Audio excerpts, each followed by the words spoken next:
talk some start-sit calls for Week 9. Next on Fantasy Football Today in 5.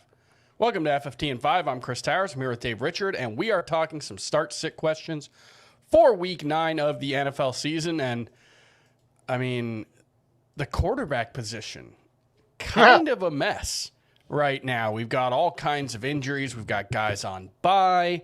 You know, I mean, really, you look at the guys on bye, and it's like Trevor Lawrence, Jared Goff, Brock Purdy, and Russell Wilson. I think 3 of those 4 are top 12 quarterbacks, and it's not the one who was drafted highest this season. So it's been a weird season. I'd want to talk about Joe Burrow, who, you know, had he finally looks like Joe Burrow game in week 8, and he's a must-start player. I don't think there's any question about it. But how confident are you? Because we did this 3 weeks ago.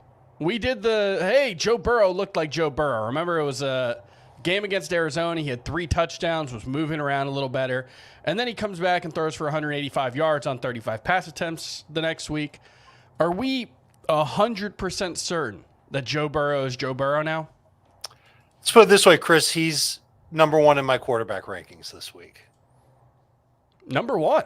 Numero uno. Okay, interesting. And Josh Allen's number 2. I don't think anybody's making any lineup decisions involving those 2 quarterbacks. I think people who have Burrow know what to do with him. But he's looked like his old self in 2 of his past 3 games. Yep.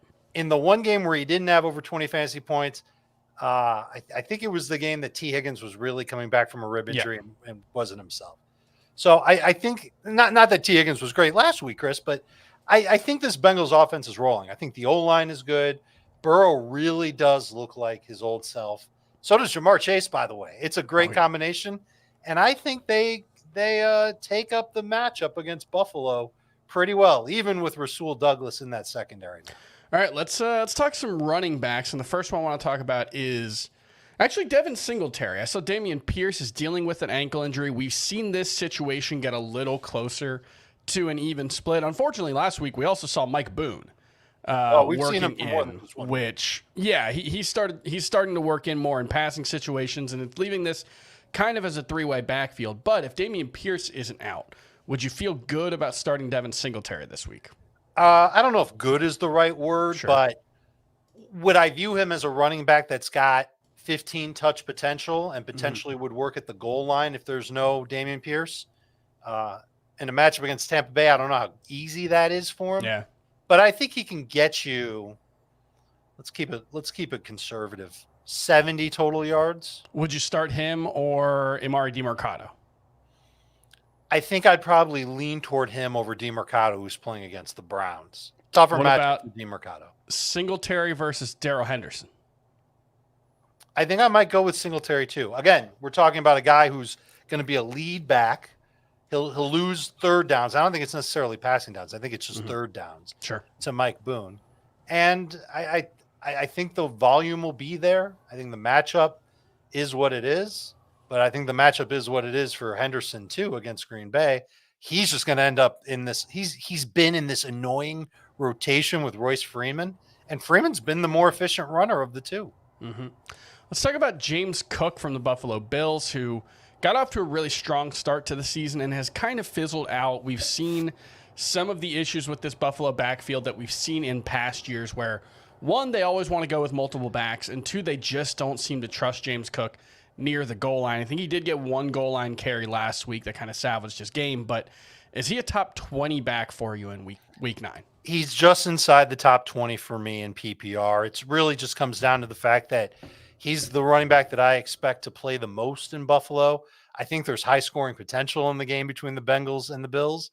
And even though the Bengals run defense is pretty good, they did give up some numbers, obviously, to McCaffrey last week and certainly down the line. But it does bother me that Cook doesn't have 10 PPR points in 3 of his past 4 games. That's why he's a number 2 running back, closer to 20 than, say, 12. Any concerns about Leonard Fournette coming in and stealing some work? No, not this fast. I still think that Latavius Murray has done a decent job on 3rd and 4th downs. He's played the majority of those snaps, I want to say almost all year, ahead of James Cook. And last week, he worked on 5 of 6 snaps inside the 10. So I don't know what Leonard Fournette is doing in Buffalo. He's not the one I'm worrying about yet, But the combination of Fournette and Murray, those two veterans, impinging on the numbers. Well, I'm like doing this thing with my fingers, like I'm clawing away like a cat, like your cat, against James Cook. It makes me nervous to trust him, even as a middle of the pack RB2. All right, let's talk about the Raiders. And obviously they fired Coach Josh McDaniels.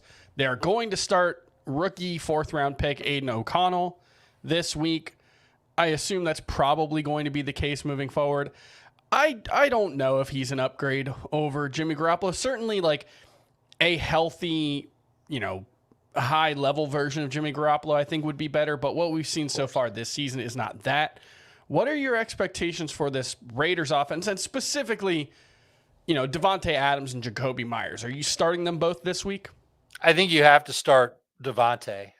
He's got a 32.5% target per route run rate with Aiden O'Connell. So about a third of the time that he runs a route, O'Connell's throwing it to him. That's something. That's not bad. And we've seen Devontae Adams play well with bad quarterbacks before. He had decent numbers with Aiden O'Connell earlier this year. The guy that I'm worried about is Jacoby Myers, who has a 10.5% target per route run rate when Aiden O'Connell's on the field. In fact, Josh Jacobs, Amir White, Jakob Johnson, Amir Abdullah, all have higher TPRRs than Jacoby Myers so far this season. I don't expect it to stay that way, but I think Aiden O'Connell will lean on his running backs a little bit more, do the check down thing with them. That helps Jacobs, obviously. It'll hurt Jacoby Myers. All right, that's going to do it for FFT and 5. We'll see you tomorrow.